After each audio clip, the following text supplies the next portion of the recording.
تعالَ أقول لك لو حصل لك رفض في حياتك، إزاي تشوف الرسايل الإيجابية القوية اللي جاية لك من خلاله، وتبدأ تغيّر الحياة لصالحك.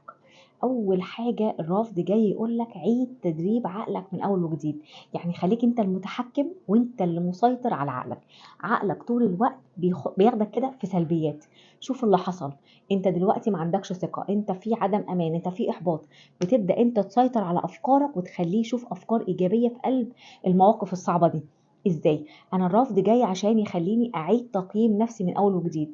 يعني أنا دلوقتي عارف إن أنا عندي نقاط ضعف 1 2 3 ونقاط قوة 1 2 3. لما أنا اترفضت لقيت إن أنا عندي مشكلة في حتة معينة، مثلا في مهارة معينة أنا ما كنتش واخد بالي منها.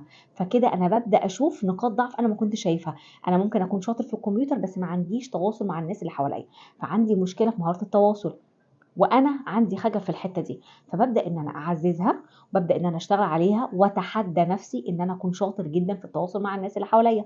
فدي جاي عندي يعزّز القوة بتاعتي، فباعيد تقييم نفسي من أول وجديد. رقم 2، الرفض جاي يقول لك غيّر مسارك. أنا شايف الباب ده إن هو الخير ليّا، أنا شايف الوظيفة دي أو الناس دي هم ما فيش بعدهم، فعيني دايمًا على الحتة دي. بس ربنا جاي يقول لك هو مش في مشيئتي، أنا شايل لك حتة تانية خالص، أنا باغيّر مسارك لطريق تاني هو ده الخير ليك.